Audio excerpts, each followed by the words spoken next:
El pastor Jorge empezó hablando, bueno, ya entramos al tema navideño, ¿verdad? Ya estamos en diciembre. Y pues bueno, ahí estamos. Pausamos poquito la serie que teníamos de el Evangelio de Juan y empezamos a hablar de temas acerca de la Navidad. Y la verdad es que solamente decir Navidad, al menos en mi caso, no pienso en Jesucristo, ¿verdad? Navidad siempre es lucecitas, regalos, comida, familiares, pero y es un poco triste, ¿no? Porque pues la Navidad empezó cuando celebramos la Navidad, la natividad o sea, el nacimiento de Jesucristo, ¿no? Bueno, entonces la semana pasada el pastor Jorge habló, o el tema se llamaba La Navidad es Dios con nosotros. Bueno, y ahora yo quiero compartirles que la Navidad es el mayor regalo de Dios para el mundo. La Navidad es el mayor regalo de Dios para el mundo. Bueno, voy a empezar preguntando. Bueno, voy a empezar orando. Ya oré, ¿verdad? Voy a empezar preguntando. ¿Quién es Dios? ¿Qué me pueden decir? ¿Quién es Dios? No cómo es Dios, sino ¿quién es Dios? Un ser supremo. ¿Sí? ¿Qué más? Ya estamos empezando a cómo es Dios, ¿verdad? Es difícil. Dios es complejo de entender. ¿Quién puede entender a Dios en su plenitud? Nadie. Es muy difícil entenderlo. Y dado que es tan difícil de entenderlo, la Escritura nos ayuda en hacer separaciones, en categorizar cosas de Dios para que nosotros, seres infinitamente inferiores, podamos entender cosas muy básicas de Dios. ¿A qué me refiero? Por ejemplo, en ciertos lugares de la Escritura podemos ver su misericordia, ¿no? Que Dios es misericordioso. En otros lugares de la Escritura podemos ver su amor, ¿no? Ahí está Juan 3:16. En otros lugares de la Escritura podemos ver que Dios se enoja o que se enciende su ira, ¿no? Y en otras partes podemos ver su soberanía. O sea que nadie resiste lo que Dios dice. Bueno, entonces, si yo les preguntara cómo es Dios, hay cosas que sí podemos conocer de cómo es Dios, ¿no? ¿Qué me responderían? Ahora sí, es todopoderoso. ¿Qué más? Es amoroso, es misericordioso. ¿Qué más? Santo. ¿Perdón? 3 veces santo. 3 veces santo. ¿Qué más podemos conocer de Dios? Justo, recto. Salvador. Dios es Salvador. Justiciero. Respeta su palabra. Definitivamente respeta su palabra. Es invisible. Veraz.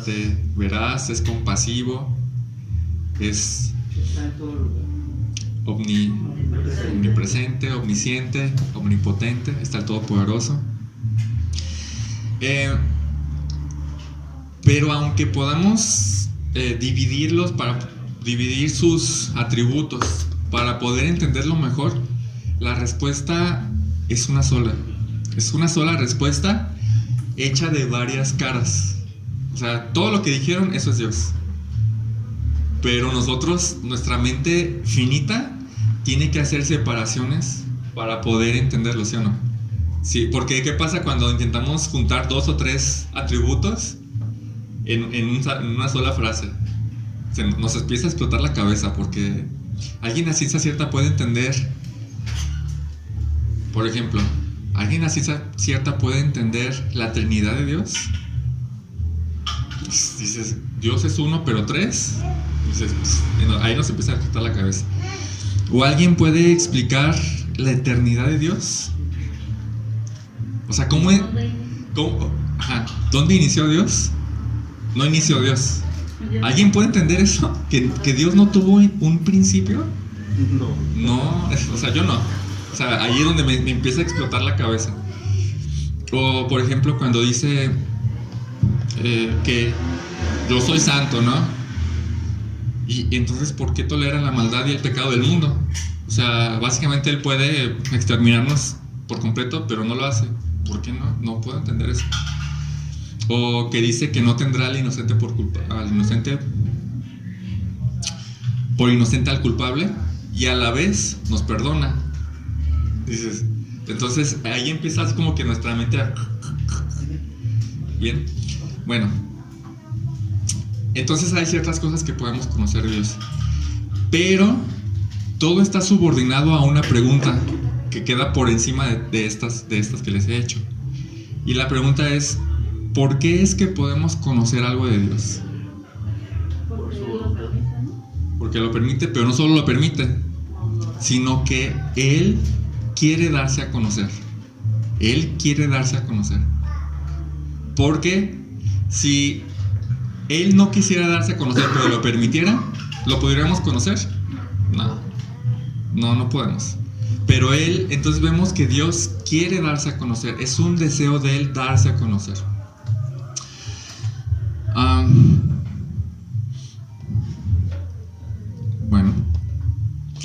Bueno, si lo pensamos así bien, Dios nos proveyó de inteligencia, Dios nos proveyó de... ¿Se acuerdan en Génesis cuando Dios creó el mundo? ¿Cómo lo creó? ¿Cómo creó todo? Habló, se hizo. Habló y se hizo. ¿Cómo creó a los animales? ¿Cómo creó a las plantas? Habló y se hizo. Pero ¿cómo creó al hombre? De la tierra. Ajá. Y Lo tomó. lo puso, lo agarró tierra, barro, formó al hombre. ¿Y qué hizo? Sopló aliento de vida. Sopló. O sea, hay algo de Dios en el hombre que hace que el hombre tenga la capacidad de relacionarse con Él. Es eso, o sea, ¿por qué los animales no pueden creer en Cristo? Digo, hasta absurdo es, ¿no? No, esta cuestión de relacionarse y la posibilidad de conocer a Dios es nomás de los hombres. O sea, los animales no van al cielo ni al infierno, simplemente después desaparecen. Pero el hombre no. ¿Qué dice Eclesiastés 3:11? Dice que Dios puso eternidad en el corazón del hombre. Hay algo en el hombre que quiere o que necesita buscar a Dios. Bueno, entonces, en un principio vemos a Dios como un Dios cercano al hombre, no como algo abstracto, ¿verdad? O sea, no como algo inentendible. Por ejemplo, si vamos rápidamente a el huerto del Edén, ya con esta imagen de que ya formó al hombre, le sopló aliento de vida, ¿y qué pasó? Dios dejó al hombre para que el hombre intentara o así por sus propios medios saber qué pasó, o sea, ¿por qué él existe? O sea, sin mostrarle nada. O sea, es como ya está creado el hombre y el hombre dice de repente, ¿qué hago aquí? ¿No? ¿Verdad que no pasa eso? ¿Cómo se presenta Dios ante él? Se presenta de una forma lógica. O sea, se presenta de una forma directa. O sea, se presenta con palabras que el hombre puede entender, ¿sí o no? Por ejemplo, una de las primeras cosas que le dice Dios al hombre es: de todo árbol del huerto podrás comer, pero del árbol del conocimiento del bien y del mal no comerás, porque el día que de él comas, ciertamente morirás. Dices, eso es muy complejo, muy, muy complejo. Un animal no puede entender eso. O sea, le pone una situación muy especial. Hay un montón de árboles aquí en el paraíso, y de todos puedes comer, esa es la situación. Y después le da una condición muy específica. Le dice, hay un árbol ahí del cual no te es permitido comer, ¿ok?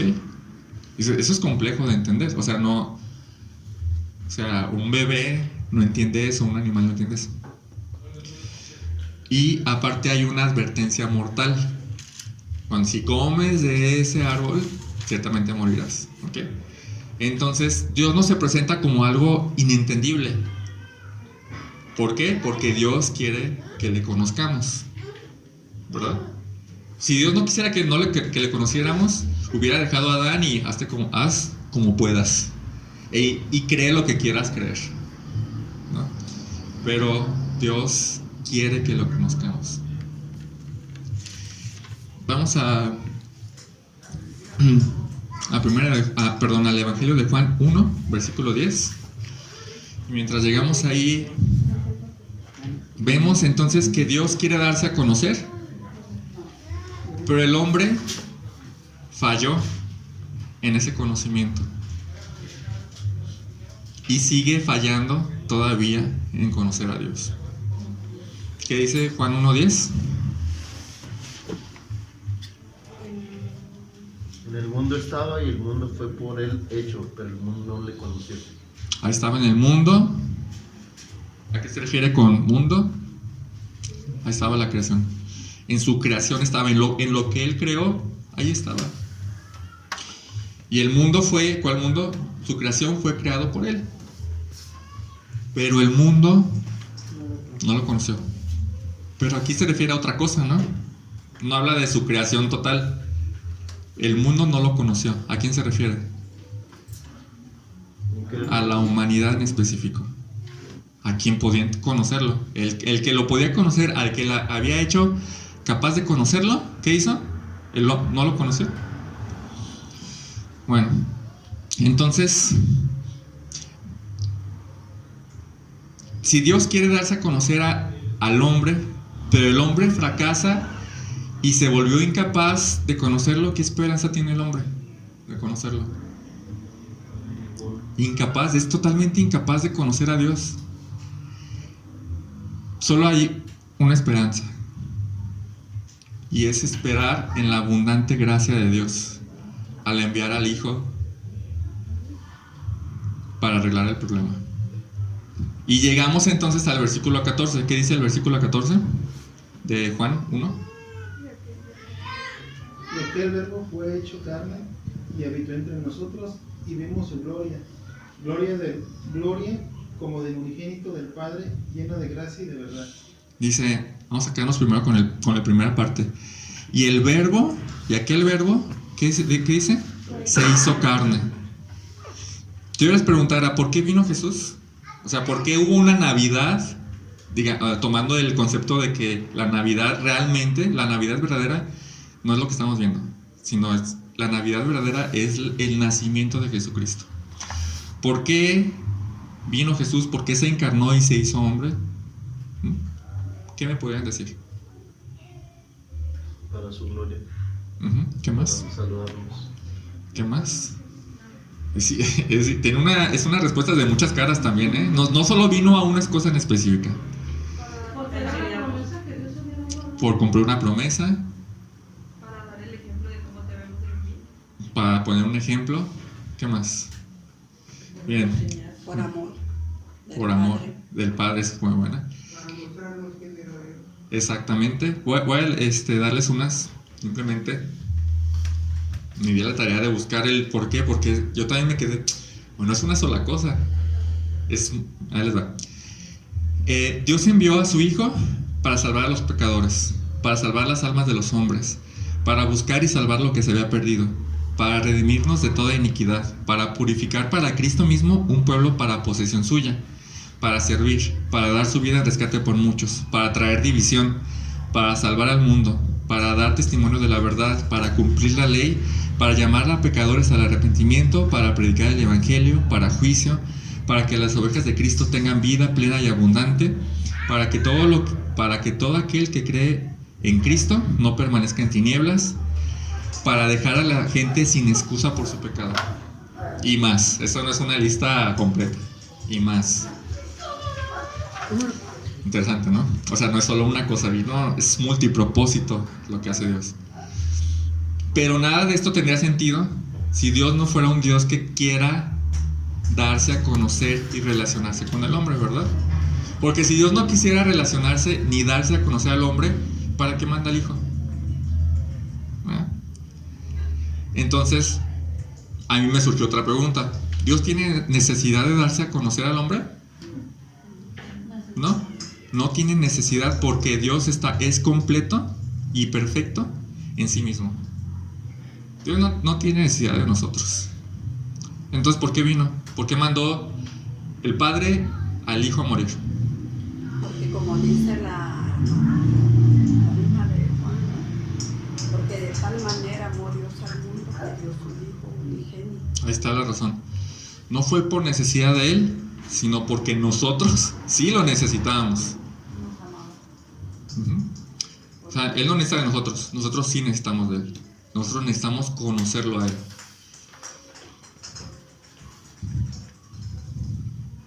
O sea, no era una necesidad de Él la que satisfizo al enviar al Hijo, sino una necesidad de nosotros, porque fuera de Él no habría posibilidad de conocerlo. Entonces, si Él no necesitaba mandar al Hijo, y si nosotros sí necesitamos que el Hijo viniera, pero no solo venir a nacer, o sea, cuando vino a nacer Él tenía un propósito. ¿Cuál es el propósito? O la meta, morir. O sea, dices, si Él no tiene necesidad, ¿por qué hace eso? Eso se llama gracia. Nosotros no merecemos eso que Dios nos da, ese beneficio grande que Dios nos da. Eso se llama gracia. Entonces vemos que el nacimiento de Cristo, o sea, la verdadera Navidad, es gracia pura de Dios hacia con nosotros. O sea, en el versículo 10 vimos que el mundo no lo conoció, pero en el versículo 14 vemos al Hijo haciéndose como nosotros. Bien dice, el Verbo se hizo carne. ¿Y por qué? Si leemos desde el versículo 1, ¿qué dice el versículo 1? ¿Qué dice el versículo 1? En el principio era el Verbo, y el Verbo era con Dios, y el Verbo era Dios. Uh-huh. Retoma o sea, al decir el Verbo se hizo carne, retoma esta idea del versículo 1. Y esto es importante realmente. El Verbo, en el principio era el Verbo. ¿Quién es el Verbo? Dios. Jesús, en específico, Jesucristo, el Hijo. En el principio era el Verbo, y el Verbo, ¿qué dice? Estaba con Dios, y el Verbo era Dios. O sea, en el principio estaban ahí. ¿Sí? Vamos a dejar esa idea ahí. Entonces, este verbo, que también se puede decir que es la palabra, el verbo en griego es el logos. Se oye muy padre la verdad. El logos es el verbo, es la palabra. Jesucristo es el verbo, es la palabra, es lo que significa.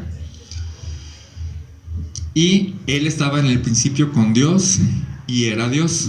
Pero este verbo, ¿qué hizo? Se hizo carne. ¿Qué significa eso? Que se hizo humano, que se hizo como nosotros. Y ahí empieza el punto. ¿Por qué se tuvo que hacer como nosotros? Y no solo eso, sino que habitó entre nosotros, dice el versículo 14. El verbo se hizo carne y habitó entre nosotros. Literalmente es, el verbo habitó entre nosotros, quiere decir, literalmente extendió su tabernáculo entre nosotros. Esa es la palabra.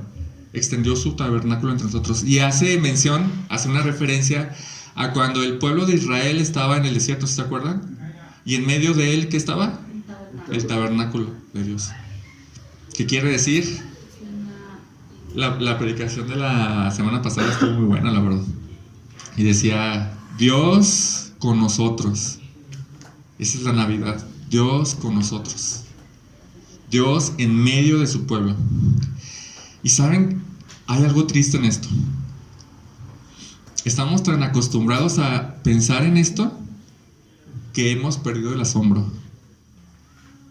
El creador del universo vino a la tierra.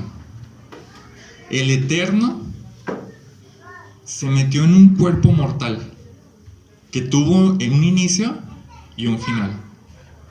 El infinito, el Dios infinito, se vació en un cuerpo que tenía límites. Eso es increíble. Pero a lo que me refiero que hemos perdido el asombro es, esto debería decir, wow, o sea, ¿de verdad? Pero no, ya nos acostumbramos a esta idea y, bueno, sí, se hizo como uno de nosotros. Yo pienso que Dios quería darte a conocer con nosotros, y a través de su Hijo. No, ahorita vamos a ver eso. Miren, dice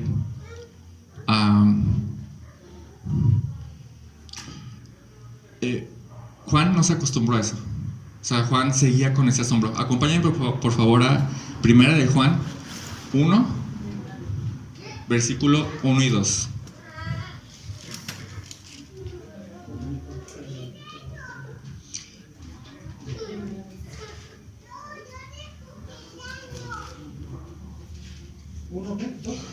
Primera de Juan 1, versículo 1 y 2.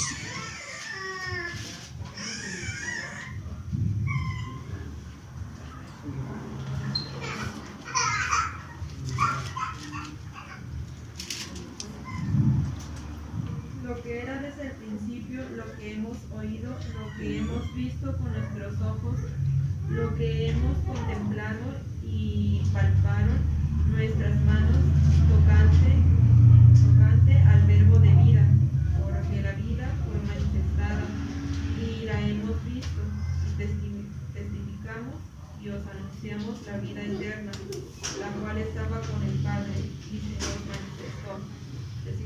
Hasta ahí. Dice, el escritor de 1 de Juan es el mismo que escribió el Evangelio de Juan. Okay. Entonces, el Evangelio de Juan dice, y vimos su gloria, la vimos. Nadie nos contó, nosotros la vimos. Y en la primera carta de Juan dice, nosotros, fíjense bien, el Hijo se hizo carne, ¿sí? Y nosotros, dice Juan, y nosotros pudimos escucharlo audiblemente. Pudimos verlo con nuestros ojos, pudimos tocarlo. O sea, ¿se imaginan tocar al que era eterno? Al que es eterno. Lo vimos. O sea, dice Juan, es demasiado. Es demasiado. Y regresando al versículo 14 de Juan, dice, y nosotros vimos su gloria. ¿Qué tipo de gloria? La gloria del unigénito del Padre, del único Hijo del Padre. Vimos esa gloria, lo vimos así. No se acostumbró él. Él vivía con asombro, vivía asombrado del hecho de poder haber convivido con Jesucristo. ¿Saben cuánta gracia se necesita para que el Dios que no necesita de nosotros mande al Hijo a morir por nosotros? Bueno, primeramente a nacer, a que el Hijo se hiciera carne. ¿Cuánta gracia? Demasiada gracia. O sea, no. ¿Quién merecía esto? Nadie. Desde que Adán falló, el hombre no merecía nada de Dios. Pero Dios ahí está mostrando su gracia, su regalo, su favor que no merecemos. Y es lo que dice cuando dice lleno de gracia y de verdad. El Hijo cuando vino estaba lleno de gracia y de verdad. Cuando dice lleno, es que tiene un tope. Y hagan de cuenta que es como un vaso lleno de agua, que todavía le sirves más agua y se derrama así. Esa es la palabra.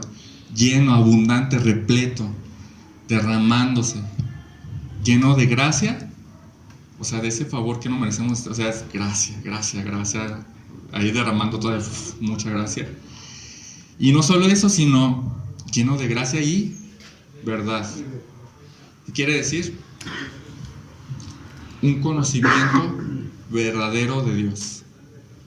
En Cristo estaba un conocimiento verdadero de Dios. Así vino con gracia abundante y vino con el conocimiento real de Dios. Y el versículo 16 continúa con la idea.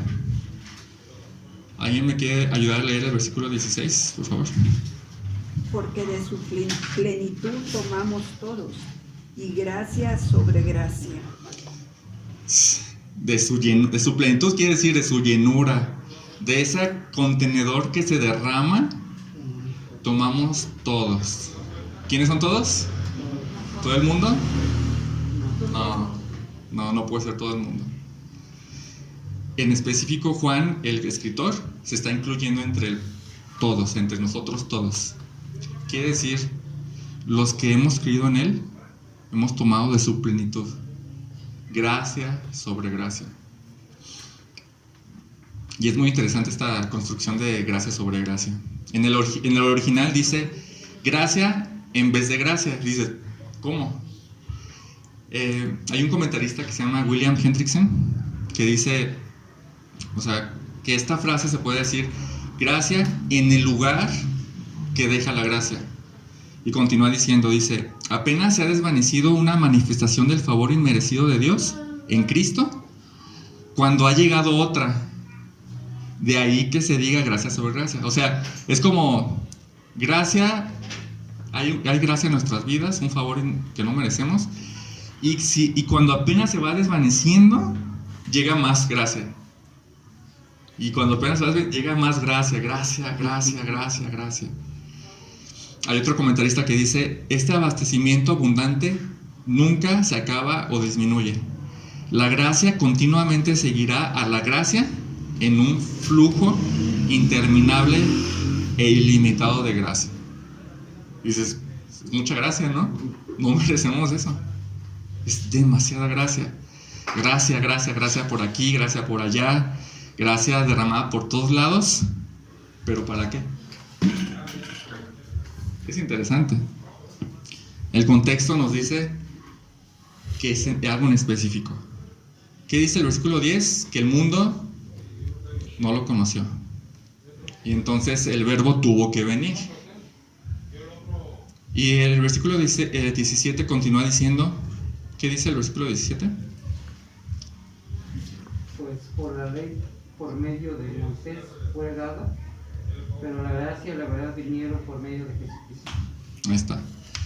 Porque la ley, ahí está hablando de algo bien específico, ¿no? La ley fue dada por medio de Moisés. Bueno, ¿a qué tipo de ley se refiere? ¿Se refiere a los 10 mandamientos o a la ley de los 600 y tantos mandamientos de los judíos? ¿O a la Biblia completa? Se refiere a la Biblia en su totalidad. Dice, la ley, en el Antiguo Testamento le llamaban la ley de Moisés a lo que hasta ese momento era la Biblia, que es lo que conocemos como el Antiguo Testamento, ¿verdad? Entonces, dice, porque la ley, o sea, la revelación de Dios fue dada por medio de Moisés. Pero acá hay un pero. Pero la gracia y la verdad fueron hechas realidad por medio de Jesucristo. Dices, o entonces la revelación de Dios es contraria a la gracia y la verdad que trae Jesucristo. Porque dice, por un lado Dios dio la ley por medio de Moisés, y por otro lado vino la gracia y la verdad por medio de Jesucristo. Pero no podemos verlo como algo separado, porque las dos vienen de Dios. ¿Sí? Entonces, si no podemos verlo como algo separado, tenemos que verlo como algo que se complementa. Dice, la ley de Moisés vino por medio de Moisés. No, la ley de Dios vino por medio de Moisés. Vamos a llamarle la revelación de Dios, vino por medio de Moisés. ¿Sí? O sea, la Biblia. Pero la Biblia en manos de un incrédulo, ¿qué hace? Nada. No, nada, así. La ley, ni la entiendo. Pero la gracia y la verdad vinieron por medio de Jesucristo. ¿Qué hace la Biblia en manos de un creyente? Donde la gracia y la verdad de Jesucristo están en su vida. Esta persona puede conocer a Dios. Puede conocer, no en su totalidad, pero puede empezar a conocer a Dios cada vez más profundo. ¿Sí? Dice,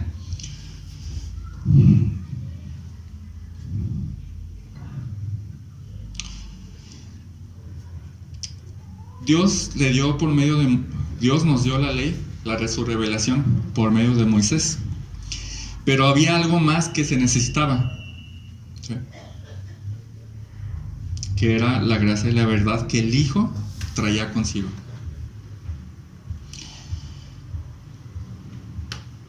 Gracia, vamos a ver por qué es la gracia y qué es la verdad que trae Jesucristo. La gracia es ese favor no merecido para poder entenderla. ¿Qué pasa? ¿Por qué un incrédulo no puede entender la Biblia? Porque está cegado. Porque está cegado. Entonces se necesita de la gracia de Dios para revelar. ¿Sí? Y en cuanto a la verdad, ¿un incrédulo puede conocer realmente lo que dice la Biblia? Dices, no puede. Puede entenderlos intelectualmente, si quiere. Fíjense bien, si un incrédulo entendiera bien qué es el infierno, así correría a Jesucristo. Pero la ley dice, es un lugar de tormento. No le estás entendiendo.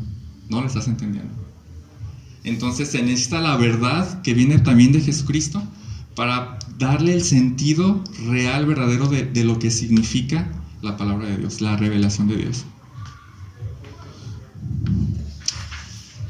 Y llegamos al punto clímax aquí, en el versículo 18. Dice, bueno, alguien que me ayude a leerlo, por favor. A Dios nadie lo veo jamás. El unigénito Hijo, que está en el seno del Padre, Él le ha dado a conocer. Ahí está. Nadie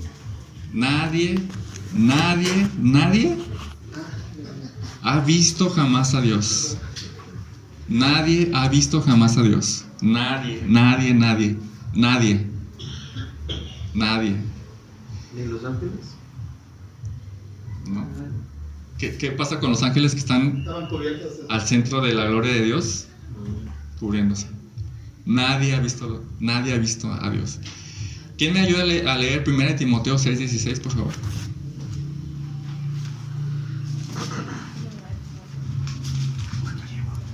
¿6? ¿16? 1 Timoteo 6:16. 32. El único que tiene inmortalidad, que habita en la luz inaccesible, a que ninguno de los hombres ha visto ni puede ver, al cual sea la honra y el imperio eterno. Amén. Quiero concentrarme en dos términos. Aquel que habita en luz inaccesible. ¿Qué significa inaccesible? Que nadie puede entrar. Que nadie puede entrar. Y que continúa diciendo que nadie ha visto jamás o que nadie puede ver. ¿Verdad? Así es. En luz inaccesible. Dios, el Padre, nadie lo puede ver. Pero el Hijo, y aquí es porque era importante que el Verbo se hizo carne. El Verbo, aquel que estaba en el principio con Dios, se hizo carne.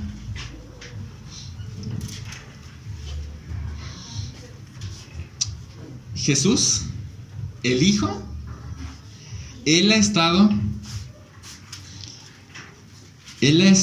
desde el principio con el Padre. Han tenido ¿qué tipo de relación han tenido? Dice en el versículo 18, nadie ha visto jamás a Dios, el unigénito Hijo, que está en el seno del Padre.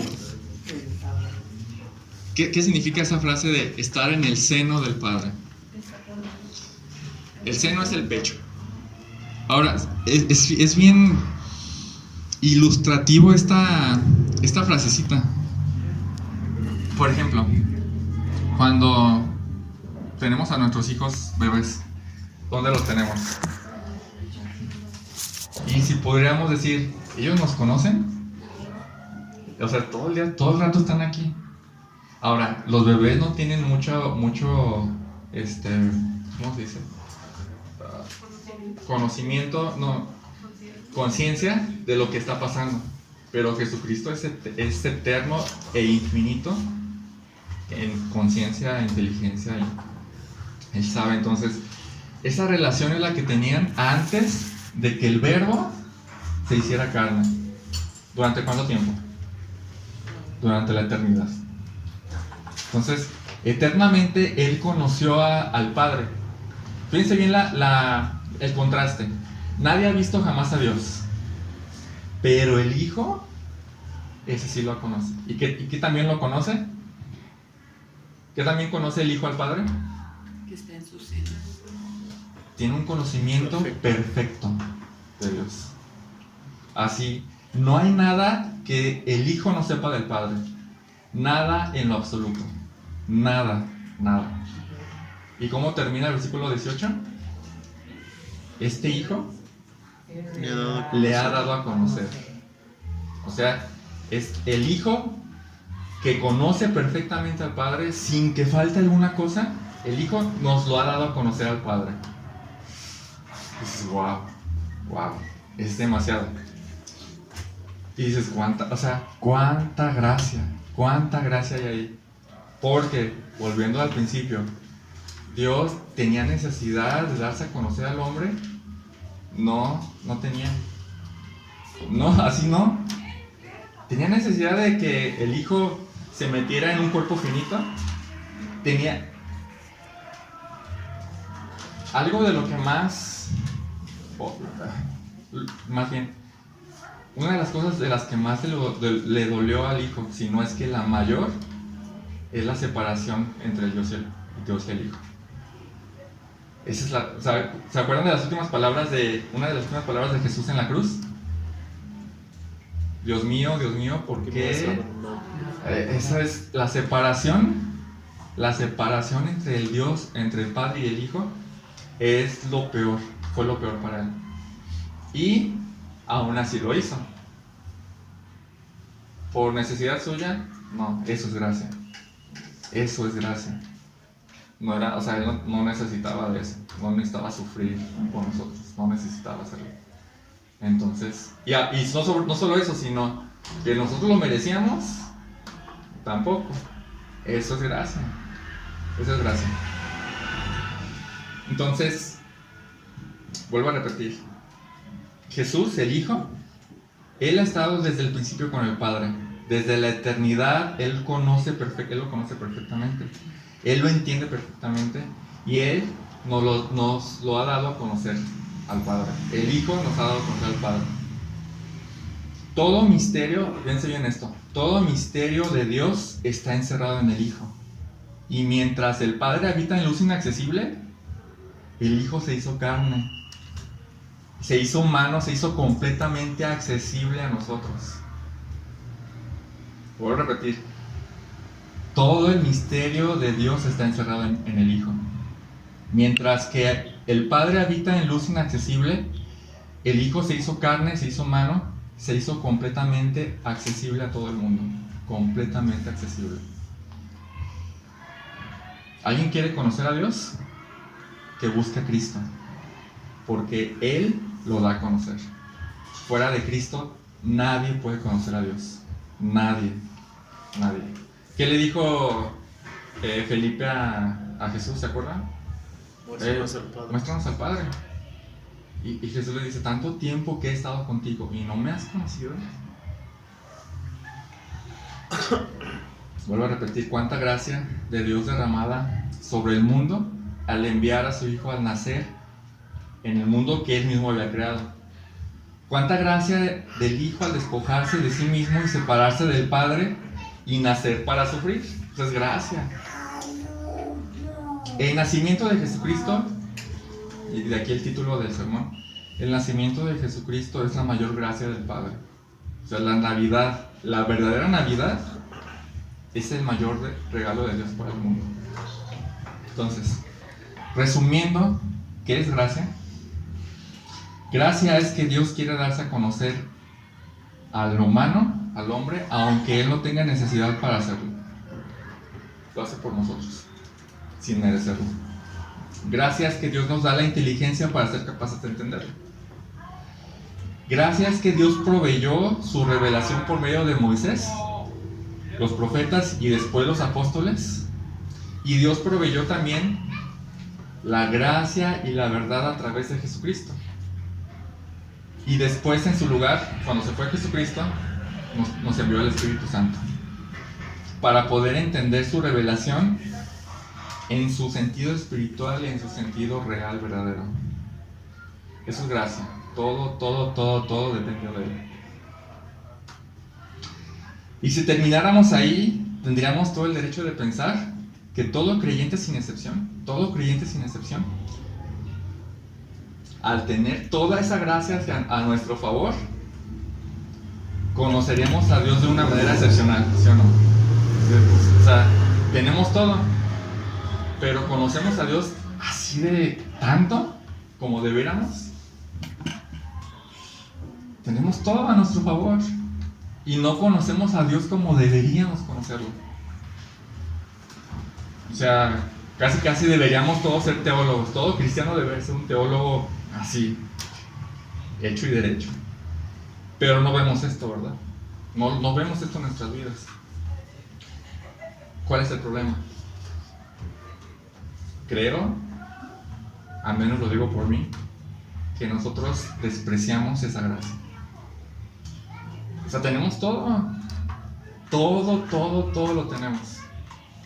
Es como si Dios pusiera la mesa, hiciera la comida, sirviera la comida, nos sienta en la silla, pone los cubiertos en la mesa y nosotros no queremos agarrar el cubierto, agarrar la comida y llevamos a nuestra boca. Así, ese es el punto. ¿Qué quisiéramos? Que Dios nos agarrara la mano, nos moviera la mano para agarrar la comida y que Dios llevara nuestra mano hacia nuestra boca y nos moviera la mandíbula para masticar. O sea, a ese punto es a lo que me estoy refiriendo. Dios nos dio toda esta gracia, pero también quiere disposición. ¿Quieres comer? O sea, en la analogía de la mesa y la comida es, pues ya serví todo, pues tú mínimo cómele, ¿no? Tenemos la Biblia, tenemos la inteligencia, tenemos el Espíritu Santo. ¿Queremos que Él ponga la Biblia en nuestras manos? ¿Queremos que Él le da la vuelta a la página para seguir leyendo? O si estamos cansados, queremos que nos dé un masajito para que aguantemos más. Está triste eso, ¿no? Piensen en esto. ¿Quién puede realmente entender el sentido verdadero y real de la Escritura? ¿Todo el mundo? No puede todo el mundo. Únicamente quienes tienen el Espíritu Santo en ellos. Solamente nosotros los creyentes podemos aprovechar las riquezas de la Biblia. Pero ¿qué hacemos? No lo aprovechamos, ¿verdad que no? Como debiéramos. Entonces, Dios desea que le conozcamos, pero no porque Él lo necesite, sino porque nosotros necesitamos conocerlo. Y nosotros no le buscamos como debiéramos. Toda esta llenura de Dios demostrada, o sea, esa plenitud, ese vaso de gracia que se derrama, demostrada en gracia sobre gracia, y nosotros nos atrevemos a desperdiciarlo.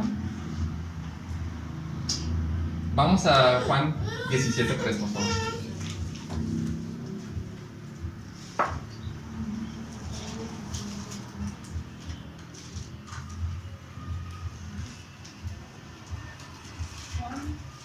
Juan 17:3. ¿Quién me ayuda a leerlo, por favor? Como es fuerte.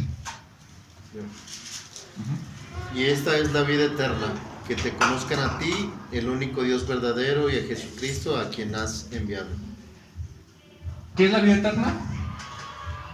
Que te conozcan a ti, el único Dios verdadero, y a Jesucristo, a quien tú has enviado. Esa es la vida eterna. ¿Hay algo más aparte de eso? ¿Qué vamos a hacer en la eternidad? Seguirlo conociendo. Cuando estemos en la eternidad, no vamos a saber todo de Él.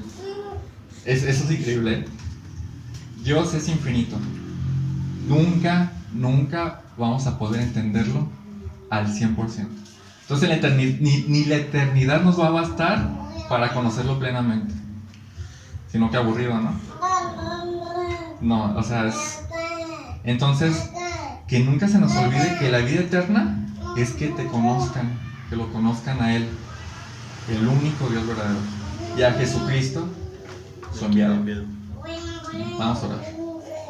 Gracias, bendito Padre, por este día, Señor. Gracias por esta palabra tuya que nos enseña que en el Hijo, Señor, en Jesucristo, están encerrados todos los misterios del Padre, Señor.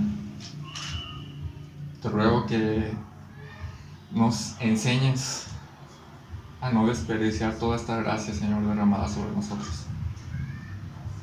Padre, que mínimo tengamos la disposición de querer abrir nuestras Biblias y querer hojear la Biblia, y cuando no entendamos algo, que lo queramos entender, Señor. No nos permitas a tus hijos, a los creyentes, no nos permitas que desperdiciemos esta gran oportunidad que tenemos, que es conocerte, la mayor gracia de todas, Señor, el mayor regalo de todo, Señor. El conocimiento tuyo, Señor. En el nombre de Jesús. Amén.